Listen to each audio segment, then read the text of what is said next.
sommes-nous en train de récupérer, de retrouver le véritable Thor?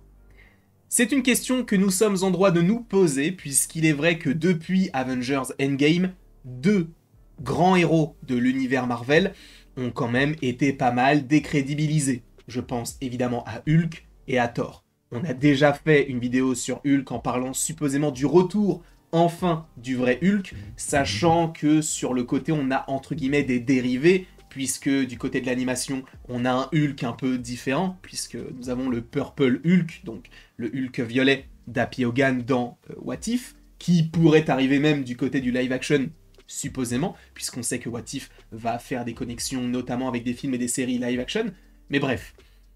On a d'un côté un Hulk qui se développe en prof Hulk, que je n'aime pas du tout parce que je le trouve vraiment ridicule, mais en même temps, sur le côté, on a d'autres Hulk qui émergent. On va avoir, du coup, normalement, si je ne dis pas de bêtises, pour le film Captain America Brave New World, attention, spoiler, même si, bon, c'est un secret non gardé, puisque, oui, on aura bel et bien le Red Hulk. Donc, oui, on a un Hulk vraiment mauvais, mais en même temps, on peut avoir des dérivés où on peut retrouver satisfaction. Mais en même temps, ce n'est pas... Disons que l'essence que nous aimons du côté de Hulk n'est pas dans le Hulk que nous avons actuellement. Peut-être qu'enfin, du côté du MCU, on va se poser les bonnes questions et faire un vrai programme sur lui, et oublier Prof Hulk et retrouver le Hulk bien vénère. Parce qu'en fait, Endgame a détruit ces personnages-là. Que ce soit par rapport donc à Hulk qui a été, entre guillemets, un petit peu plus mou, mais également à Thor, qui lui est tombé en dépression. L'idée était plutôt intéressante, mais à partir d'Endgame, on a retrouvé Thor sous deux aspects. Premier aspect, What If. Et vous avez vu Party Thor, c'est un débile. Sincèrement. Et c'est vrai que c'est de la faute de Taika Waititi, en partie, parce que certaines personnes vont dire que ce n'est que de sa faute, c'est aussi de la faute de ceux qui ont accepté le fait que Thor puisse devenir une sorte de clown. Et c'est de la faute de Marvel Studios en grande partie. Et aujourd'hui, on a eu Thor Love and Thunder aujourd'hui, il y a 2 ans à peu près. Et on ne va pas se mentir, c'est pire que tout. C'est pire que tout. Un Thor qui finit par faire des pancakes, un Thor qui est moniteur ou animateur d'une garderie, j'en veux plus. Et ce qui est intéressant, c'est que Vanity Fair a fait tout un portrait sur Chris Hemsworth, donc l'interprète de Thor, et il y a une chose qui est ressortie et que nous allons lire tous ensemble, parce que c'est hyper intéressant, parce que comme je vous l'ai dit, Taika Waititi est arrivé pour Ragnarok et il est revenu pour Love and Thunder. Vous vous en souvenez, il y a eu évidemment une grosse influence Gardien de la Galaxie, un peu pop, et la folie de Taika, qui fonctionnait très bien sur Ragnarok à mon sens, mais qui a été... Enfin, tous les curseurs ont été mis au maximum sur le 4e film. Et c'est ce qui a coûté quand même pas mal de choses, dans le sens où si Thor 5 il y a, Taika Waititi ne reviendra pas, et ça, à mon sens, c'est une très bonne nouvelle, on le sait, il y a beaucoup de rumeurs qui en parlent, et aussi des médias qui ont relayé cette information. Mais, du coup, Thor reste là. Thor avec sa fille, entre guillemets, donc la fille de Gore, qui par ailleurs est jouée par sa propre fille, il faut le savoir aussi. C'est sa fille qui joue donc la fille d'Eternity. Éternité, voilà. Et bah, on peut se dire, bah, on va retrouver un Thor un peu gâteau. Un peu papa qui va avoir peut-être un tablier, qui va s'occuper de sa fille, etc. Mais on ne retrouve pas le Thor qu'on aime. D'accord ? Sauf que Chris Hemsworth a déclaré certaines choses, donc, en disant... Donc, plutôt, c'est Vanity Fair qui écrit. Mais ensuite est arrivé Thor Love and Thunder, pour lequel Chris Hemsworth ne peut toujours pas se pardonner. Et il cite « Je me suis laissé prendre par l'improvisation et la folie. Je suis devenu une parodie de moi-même, dit-il. Je n'ai pas réussi l'atterrissage. » En gros, ce que cela signifie, même si c'est une traduction littérale, ça signifie qu'en gros, ils se sont totalement trompés sur Thor, dans Thor Love and Thunder.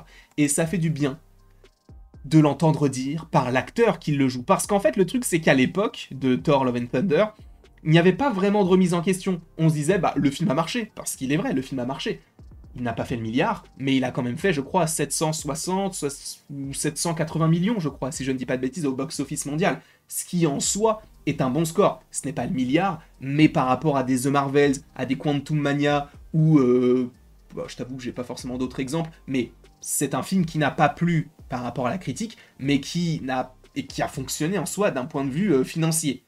Mais ce qui compte aujourd'hui, au-delà de l'aspect financier bien sûr, ça va être de proposer quelque chose de cohérent et quelque chose qui va plaire. Et quand Bob Iger est revenu, on a eu l'intention et l'impression qu'on voulait revenir sur les 3 premières phases. Sauf que Thor, dans les 3 premières phases, en tout cas dans la plupart des 3 premières phases, il n'était pas un peu rigolo. Pas du tout. C'était un mec bien sérieux, un peu immature, mais aujourd'hui il a gagné en maturité, donc il faut le développer de cette manière-là.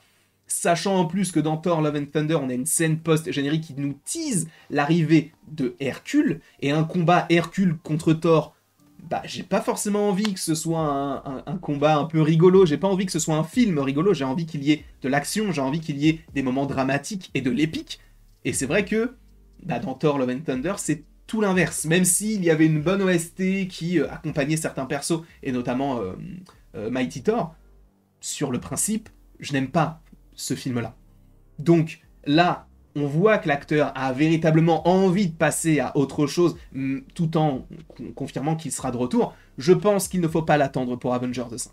Je pense que là, il est dans l'espace, il faut le laisser tranquille, on va se focaliser sur des personnages qui vont être donc déjà bien implantés sur Terre. On en a fait par ailleurs une vidéo qui est sortie, je crois, il y a de cela quelques jours, mais en tout cas, j'ai hâte de voir ce qu'ils vont faire avec le perso, parce que je vous rappelle quand même qu'il y avait quand même pas mal de rumeurs plutôt fiables qui parlaient de réalisateurs tels que Gareth Edwards pour réaliser le film Thor 5.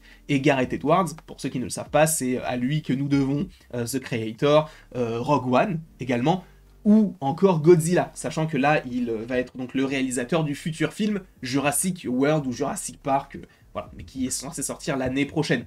Thor, il y a le temps. À mon sens, un Thor 5, je pense qu'on peut le prévoir pour 2027-2028. Peut-être plus pour la phase 7, donc après Secret Wars. On verra, encore une fois. Mais je pense que c'est peut-être plus propice pour cette optique-là. En tout cas, pour l'instant, Thor, évidemment, c'est un clown, mais étant donné que même l'acteur se rend compte des bêtises qui ont été commises, on va peut-être partir sur un Thor beaucoup plus épique et beaucoup plus dramatique, beaucoup plus shakespearien, comme ça avait été le cas pour les 2 premiers films, d'Alan Taylor, je crois, et de Kenneth Branagh. Alors peut-être que c'est pas Alan Taylor pour le Monde des Ténèbres, bref. En tout cas, il faut partir sur une autre version de Thor, il faut revenir au basique, et à des films qui vont s'inspirer du lore mythologique, tout en étant des masterpieces. Je ne sais pas ce que vous en pensez. N'hésitez pas à me dire si, à votre avis, on est sur le retour du vrai Thor, ou non. En tout cas, je vous remercie beaucoup d'avoir regardé cette vidéo. N'hésitez surtout pas à l'aimer, à la partager, à la commenter et à vous abonner si ce n'est pas déjà le cas. Et après tout ceci, il ne me reste donc plus qu'à vous dire à la prochaine pour la prochaine.